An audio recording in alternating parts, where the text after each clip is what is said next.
Sophie Viguier, bonjour. Vous êtes conseillère en formation initiale au centre de formation de la plasturgie. Alors, la plasturgie, c'est un secteur méconnu, mais qui propose de nombreuses formations et surtout des débouchés très intéressants. Exactement. Alors la plasturgie en région, Languedoc-Roussillon, Midi-Pyrénées, c'est à peu près 200 entreprises. Donc on propose des formations qui vont du bac pro jusqu'au diplôme d'ingénieur. En région, essentiellement bac et BTS. Ce sont des métiers ce sont des formations qui vont amener au métier d'opérateur et de technicien, qui sont très recherchés en entreprise, aussi bien pour transformer du plastique que pour travailler sur les matériaux composites.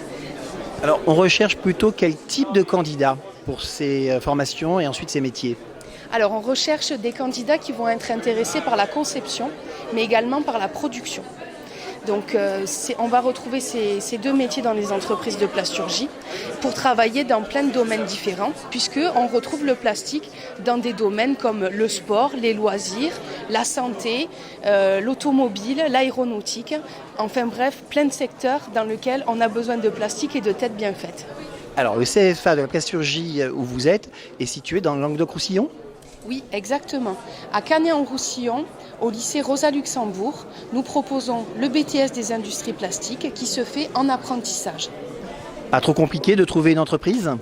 Alors justement, c'est des petites promotions, maximum 12 élèves. Donc on a vraiment le temps de pouvoir préparer les missions du jeune, l'aider à préparer sa candidature et s'assurer qu'il trouve la bonne entreprise pour réaliser l'apprentissage qui lui permettra de s'insérer plus rapidement sur le marché du travail. Concrètement, la plasturgie, c'est quoi? Alors, la plasturgie, ça concerne tout ce qui est transformation des matières plastiques.